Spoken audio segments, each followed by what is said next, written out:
혹시 이런 경험 있으신가요?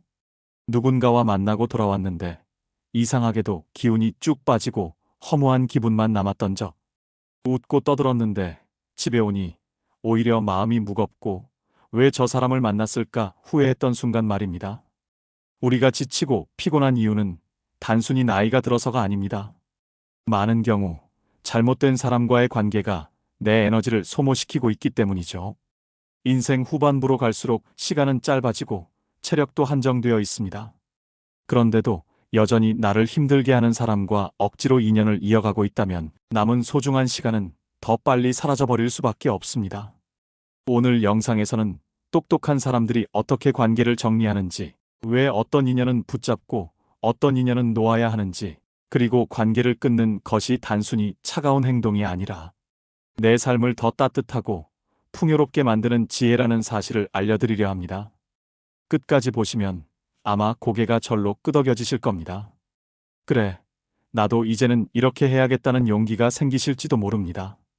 오늘 영상이 마음에 드시면 좋아요를 눌러주시고 혹시 떠오르는 경험이나 의견이 있다면 댓글로 함께 나눠주세요. 그리고 알림 설정을 해두시면 앞으로도 저희가 전해드리는 삶의 지혜를 더 빠르게, 더 놓치지 않고 받아보실 수 있습니다. 그렇다면 이제 본격적으로 왜 관계 정리가 필요하고 똑똑한 사람들은 어떻게 인연을 끊는지 차근차근 함께 이야기해 보겠습니다. 나이가 들면 인간관계를 대하는 태도도 달라집니다. 예전에는 무조건 사람을 많이 만나야 한다고 생각했지만 어느 순간부터는 굳이 억지로 인연을 이어가지 않아도 된다는 걸 깨닫게 되죠. 69세 장재수님은 은퇴 후 동창 모임과 각종 지인 모임에 빠짐없이 참석했습니다. 사람이 많을수록 외롭지 않다는 생각에 스스로를 몰아붙이듯 약속을 만들었죠. 처음에는 활기찬 것 같았지만 시간이 지날수록 몸과 마음이 점점 지쳐갔습니다.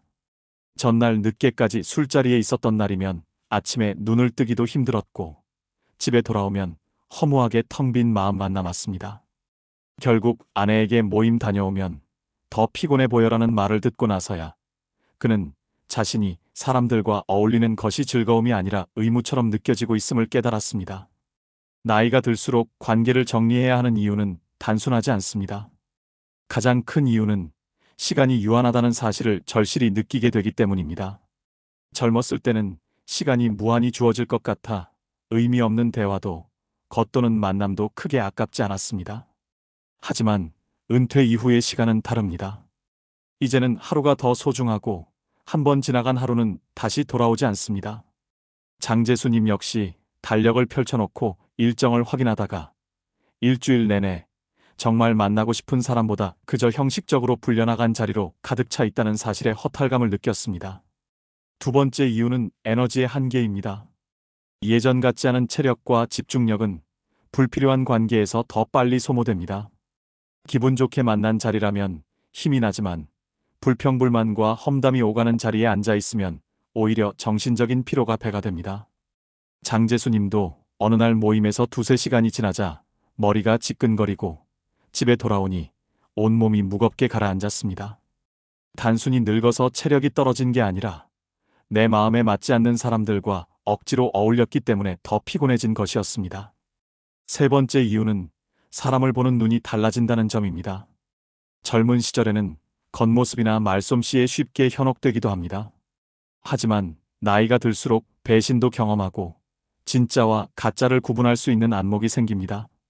장재수님도 늘 떠들썩하고 인기 많던 친구가 어려운 시기에 연락 한 번 주지 않는 걸 보고 크게 실망했습니다.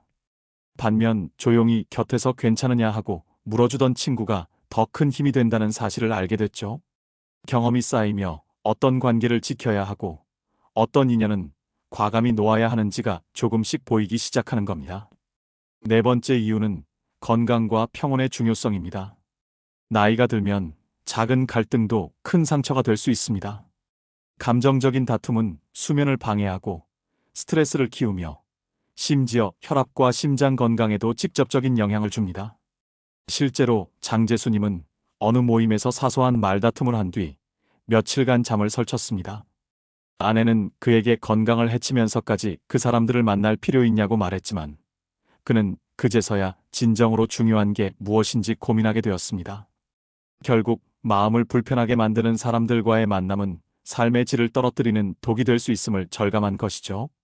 다섯 번째 이유는 소수의 진실한 관계가 더 값지다는 것을 깨닫기 때문입니다. 많은 사람과 어울리는 것보다 내 이야기를 진심으로 들어주고 기쁨을 함께 나누어주는 몇 명의 친구가 훨씬 소중합니다. 장제수님은 관계를 정리한 후 남은 사람들과 함께 조용히 산책하고 소소한 식사를 나누는 시간을 가졌습니다. 이전처럼 떠들썩한 모임은 아니었지만 그 시간 속에서 오히려 더 깊은 행복을 느꼈습니다. 결국 그는 용기를 내어 불필요한 모임들을 하나씩 줄여나갔습니다. 처음에는 주말이 텅 비어 허전하게 느껴졌지만 시간이 지나자 그 빈자리가 차츰 가족과 진정한 친구들에게 채워졌습니다. 손주와 함께하는 시간이 늘어나고 집 근처 도서관에서 혼자 독서하는 즐거움도 새롭게 발견했습니다. 장제수님은 말합니다. 예전에는 사람들과 어울리는 게 삶이라고 생각했는데 이제는 나에게 남은 시간을 더 가치 있는 곳에 쓰는 게 진짜 삶이라는 걸 알게 됐습니다. 나이가 들수록 관계를 정리해야 하는 이유는 결국 단 하나입니다. 한정된 시간과 에너지를 더 소중한 사람과 의미 있는 일에 쓰기 위해서입니다. 인연을 정리하는 건 차갑고 냉정한 행동이 아닙니다. 오히려 남은 삶을 더 따뜻하고 평온하게 만들기 위한 지혜로운 선택입니다. 결국 인생의 후반부에는 시간과 에너지를 어디에 쓰느냐가 행복을 좌우합니다. 그리고 그 선택은 어떤 사람을 내 곁에 두느냐에 따라 완전히 달라집니다. 그렇다면 어떤 사람과는 거리를 두어야 할까요? 실제로 우리를 지치게 만드는 사람들의 특징이 있습니다. 74세 이명수님은 최근 몇 년간 마음이 늘 무겁고 피곤했습니다. 특별히 몸이 아픈 것도 아닌데 누군가를 만나고 돌아오면 괜히 기운이 빠지고 우울해졌습니다. 곰곰이 생각해보니 이유는 단순했습니다. 주변에 늘 부정적인 사람, 혹은 자신을 소모시키는 사람들이 많았던 겁니다. 젊을 때는 다 인연이니까 하며 참고 지냈지만 이제는 그런 관계가 남은 인생을 갉아먹는다는 사실을 절실히 느끼게 되었습니다. 첫 번째 유형은 늘 불평과 원망만 하는 사람입니다. 이명수님의 오랜 지인 중 한 사람은 만나면 항상 세상 탓, 자식 탓, 돈 없는 탓만 했습니다. 처음에는 위로하려고 했지만 반복되는 원망은 결국 듣는 사람의 마음까지 어둡게 만들었습니다. 불평은 전염성이 있어서 곁에 오래 있으면 나도 모르게 같은 시선으로 세상을 바라보게 됩니다. 두 번째 유형은 거짓말을 습관처럼 하는 사람입니다. 진실을 왜곡하는 사람과 오래 지내면 결국 신뢰를 잃고 나 자신도 경계심에 지쳐갑니다. 이명수님도 친구에게 몇 번 속은 뒤 아무리 좋은 얘기를 들어도 의심부터 하게 되었다고 합니다. 거짓이 쌓이면 관계의 기초가 무너지고 결국 그 관계는 나를 지치게 만드는 독이 됩니다. 세 번째 유형은 질투와 시기로 가득한 사람입니다. 내 기쁜 소식을 전했을 때 함께 웃어주지 못하고 오히려 속으로 괴로워하는 사람. 이명수님이 아들의 승진 소식을 전했을 때 어떤 지인은 축하 대신 내 아들만 잘 되네라는 말을 던졌습니다. 그 말 한마디가 마음을 깊게 베어버렸습니다. 진정한 친구라면 함께 기뻐해 줄 줄 알아야 하는데 질투심 많은 사람은 결국 내 행복까지 갉아먹습니다. 네 번째 유형은 책임을 회피하고 남 탓만 하는 사람입니다. 약속을 지키지 않고 문제가 생기면 항상 핑계를 댑니다. 이명수님은 모임 회계 일을 맡겼던 후배가 돈을 제대로 관리하지 못하고 문제가 생겼을 때 오히려 다른 사람들을 탓하는 모습을 보고 크게 실망했습니다. 이런 사람과는 함께 어떤 일을 해도 결국 나만 손해를 보게 됩니다. 다섯 번째 유형은 이기적이고 필요할 때만 찾는 사람입니다. 평소에는 연락 한 통 없다가 자기 일이 급하면 밤늦게라도 전화해 도움을 요청하는 유형입니다.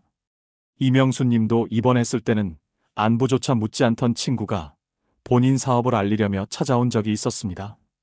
그 순간 이 사람은 친구가 아니라 이용자구나라는 깨달음을 얻었습니다. 이 밖에도 감정을 조절하지 못해 쉽게 화내는 사람, 약속을 지키지 않고 신뢰를 저버리는 사람, 남을 험담하고 뒷말하기를 즐기는 사람, 새로운 것을 배우려 하지 않고 고집만 부리는 사람, 도덕적 기준 없이 이익만 좇는 사람, 늘 피해 의식에 젖어 세상을 원망하는 사람, 끝없는 욕심으로 만족할 줄 모르는 사람 등 여러 유형이 있습니다. 이런 사람들과의 관계는 당장은 사소해 보여도 시간이 쌓이면 내 삶을 무겁게 만들고 평온을 앗아갑니다. 물론 모든 사람이 완벽할 수는 없습니다. 하지만 중요한 것은 그 습관이 반복되느냐입니다. 누구나 한두 번 불평할 수 있고 실수로 약속을 어길 수도 있습니다. 그러나 그것이 지속적인 태도로 자리 잡으면 그때는 관계를 다시 생각해야 합니다. 이명수님은 결국 마음을 단단히 먹고 불필요한 관계들을 하나씩 줄여나갔습니다. 처음에는 죄책감이 들었지만 시간이 지나자 오히려 숨통이 트였습니다. 대신 진심으로 함께 웃고 힘든 순간 곁에 있어주는 소수의 사람들과 더 깊은 관계를 맺게 되었습니다. 이명수님은 말합니다. 사람이 많다고 행복한 게 아니더라고요.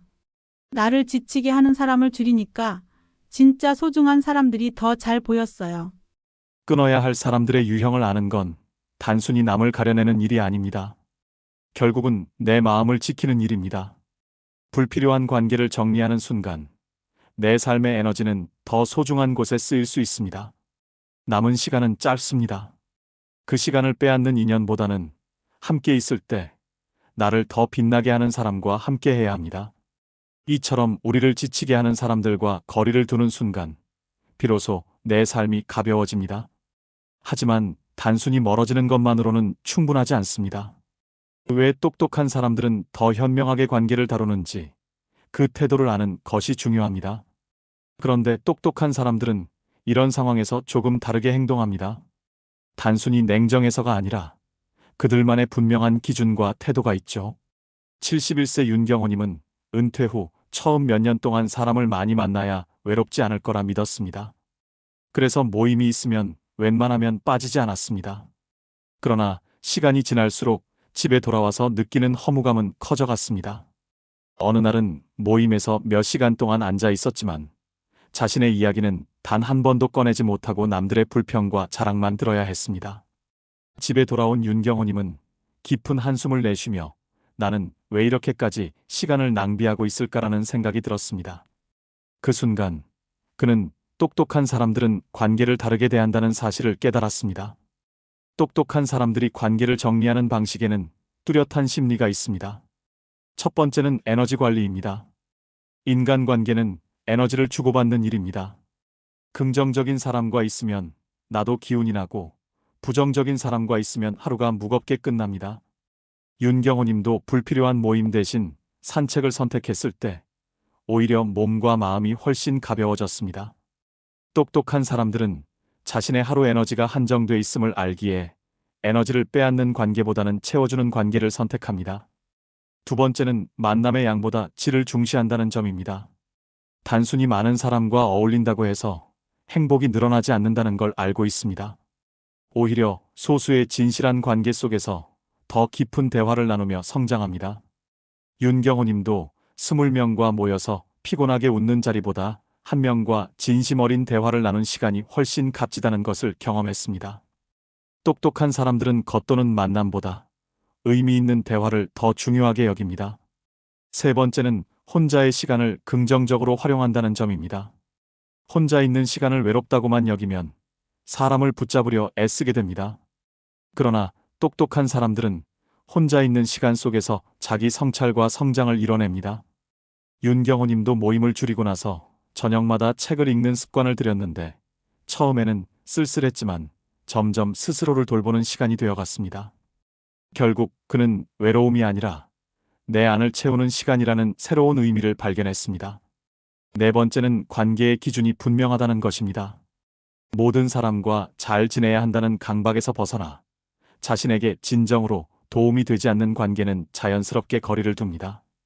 예를 들어 늘 약속을 어기고 핑계만 대는 지인과는 더 이상 억지로 만나지 않습니다. 반대로 힘들 때 곁을 지켜준 친구에게는 더 깊은 신뢰를 쌓아갑니다. 똑똑한 사람들은 관계를 좋고 나쁨이 아니라 내 삶을 지켜주는가 아니면 소모시키는가라는 기준으로 판단합니다. 다섯 번째는 미련 없는 결단입니다. 똑똑한 사람들은 관계를 정리할 때 죄책감에 오래 머물지 않습니다. 왜냐하면 자신이 지쳐버리면 남은 소중한 사람들에게도 좋은 모습을 보여줄 수 없다는 걸 알기 때문입니다. 그래서 필요할 때는 단호히 앞으로는 자주 보기 어려울 것 같아라고 명확하게 말합니다. 설명을 길게 늘어놓지 않고 짧고 분명하게 관계의 선을 끊습니다. 윤경호님은 이런 태도를 배우고 실천하면서 삶이 크게 달라졌습니다. 더 이상 원치 않는 모임에 억지로 참석하지 않고 하루에 한 번은 꼭 자신만의 시간을 가지며 연락처도 정리했습니다. 처음에는 주위에서 너무 냉정하다는 말을 들었지만 시간이 흐르자 진짜 친구들이 남아주었고 오히려 관계는 더 따뜻해졌습니다. 그는 말합니다. 남을 끊는 게 아니라 내 삶을 지켜내는 거였어요. 그게 결국 더 현명한 선택이더군요. 똑똑한 사람들이 관계를 정리하는 심리와 태도는 차갑거나 계산적인 것이 아닙니다. 오히려 자신을 돌보는 과정이고 남은 삶을 더 깊고 따뜻하게 만들기 위한 지혜입니다. 에너지를 관리하고 만남의 질을 중시하며 혼자의 시간을 성장의 기회로 삼고 기준에 따라 미련 없이 정리하는 것. 이 네 가지가 바로 똑똑한 사람들이 관계를 대하는 태도입니다. 그리고 이 태도는 누구나 배울 수 있는 삶의 지혜입니다. 이런 태도를 알게 되면 관계를 대하는 시선이 완전히 달라집니다. 하지만 깨달음만으로는 부족합니다. 실제로 삶에서 어떻게 정리해 나갈지가 더 중요하죠. 그렇다면 실제로 관계를 정리할 때는 어떻게 해야 할까요? 무작정 끊기보다는 지혜로운 접근법이 필요합니다. 68세 오은숙님은 오랜 친구 한 명 때문에 마음이 늘 무거웠습니다. 함께 있으면 자기 이야기만 늘어놓고 은숙님이 힘든 일을 털어놓으면 그건 네가 잘못한 거야라는 말만 돌아왔습니다. 몇 번은 이해하려 했지만 집에 돌아오는 길마다 기분이 가라앉고 허무했습니다. 이게 과연 친구일까? 나는 왜 이 관계를 붙잡고 있을까?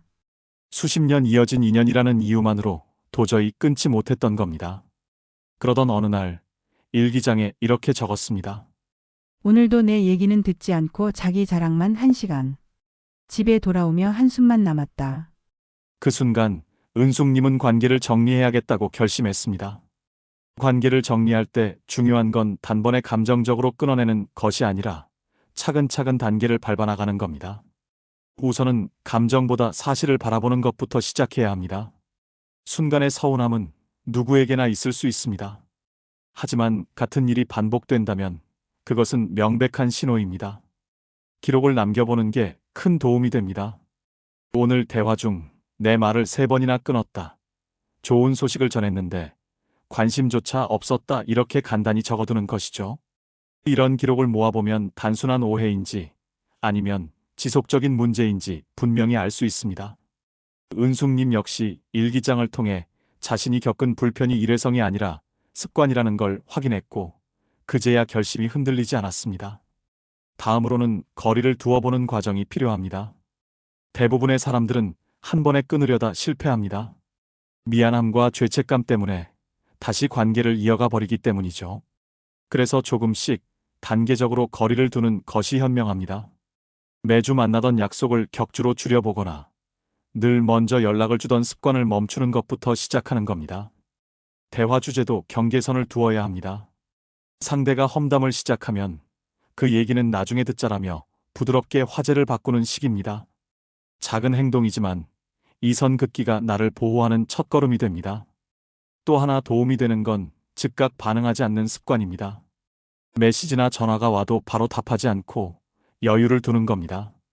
예를 들어 지금은 바빠서 나중에 연락할게라는 한마디만 남겨도 마음의 균형을 유지할 수 있습니다. 상대의 기분에 끌려가 즉시 반응하다 보면 결국 내 감정까지 휘둘리게 되니까요. 이 과정에서 가장 많이 드는 감정은 미안함일 겁니다. 그러나 기억해야 합니다. 내가 평온해야 남은 소중한 사람들에게도 따뜻한 마음을 줄 수 있습니다. 지치고 소모된 상태로는 진심을 나눌 수 없다는 걸 깨닫는 순간 죄책감도 조금씩 사라집니다. 그리고 마지막에는 분명하고 단호한 정리가 필요합니다. 관계를 정리할 때는 설명을 길게 늘어놓지 않는 게 좋습니다. 앞으로는 자주 보기 어려울 것 같아. 서로 좋은 시간 보내자. 이렇게 짧고 명확한 말이면 충분합니다. 오은숙 님도 결국 친구에게 이 말을 전했고, 이후에는 연락처와 SNS 연결을 정리했습니다. 통화를 끊고 난 뒤 한참을 멍하니 앉아 있었지만 이상하게도 마음 한쪽이 시원하게 뚫린 듯한 해방감이 밀려왔습니다. 물론 처음에는 허전했습니다. 그러나 시간이 지나자 오히려 자유로움이 찾아왔습니다. 억지로 맞추느라 지쳐있던 시간이 사라지자 가족과 더 많은 시간을 보낼 수 있었고, 오랫동안 연락하지 못했던 진정한 친구와 다시 깊은 대화를 나눌 여유가 생겼습니다. 무엇보다 혼자 있는 시간이 두렵지 않게 되었습니다. 오은숙 님은 말합니다. 불필요한 사람을 붙잡고 있을 때는 혼자가 외로웠지만 관계를 정리하고 나니 혼자가 오히려 편안해졌어요. 관계를 정리한다는 건 차갑고 냉정한 일이 아닙니다. 사실을 차분히 기록하고 서서히 거리를 두며 필요할 때는 단호히 정리하는 과정입니다. 그렇게 해야 내 삶에 새로운 인연이 들어올 공간이 생깁니다. 관계를 정리한다는 건 결국 더 따뜻하고 진실한 관계를 남기기 위한 지혜로운 선택입니다. 결국 중요한 건 감정에 휘둘리지 않고 차분히 단계를 밟아나가는 겁니다. 그렇게 해야 새로운 인연이 들어올 자리가 생기고 내 삶이 다시 단단해집니다. 그리고 그 자리에는 어떤 태도로 사람을 지켜야 할지 생각해 볼 차례입니다. 마지막으로 끊을 건 끈되 남아있는 인연은 어떻게 지켜야 할까요? 진짜 소중한 사람과는 이렇게 관계를 이어가야 합니다. 69세 하정수님은 몇 해 전 과감하게 불필요한 인연들을 정리한 뒤 마음이 한결 가벼워졌습니다. 그러나 문제는 그 다음이었습니다. 남은 사람들과는 어떻게 관계를 이어가야 할까? 오랫동안 의무적으로만 이어온 인간관계가 사라지자 진짜 소중한 사람들을 어떻게 대해야 할지 고민이 시작된 겁니다. 그는 먼저 가족에게서 답을 찾았습니다. 늘 바쁘다는 이유로 미뤘던 손주와의 시간을 조금씩 늘려갔습니다. 함께 그림을 그리고 산책을 하면서 예전엔 느껴보지 못한 따뜻한 순간들을 누리게 되었죠. 이 경험은 깨달음을 주었습니다. 관계를 오래 유지하는 힘은 결국 따뜻한 마음에서 나온다는 것이었습니다. 상대가 힘들든 기쁘든 따뜻하게 다가가주는 태도가 관계를 더 깊고 단단하게 만들어줍니다.